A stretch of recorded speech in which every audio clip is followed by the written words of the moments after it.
Paano nga ba maproteksyonan ang ating Facebook account na ating inalagaan magpahanggang ngayon laban sa mga hacker o nagbabalak na mag-hack ng ating account? Para ma-recover, mayroon kong step na ginagawa. Sundan mo lang at napakasimple. Alam kong malaki ang maitutulong ito para sa iyo. Kaya, let's go!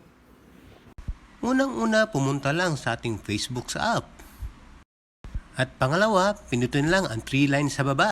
Then click Settinger. At pindutin lang ang See More in Account Center. Click Password Security. At makikita mo ang 2-factor authentication. Click your Facebook account. And next, i-re-enter mo lang dyan ang iyong password. Make sure lang na hindi mo nakalimutan. Click Additional Methods. At ngayon, andito ka na sa Recovery Codes. Once na-reach mo na ang iyong recovery codes, you're done. Make sure lang na na-note mo na o na-save mo na sa iyong personal documents. Paki-follow and share na lang para marami pa tayong matutulungan laban sa mga hacker.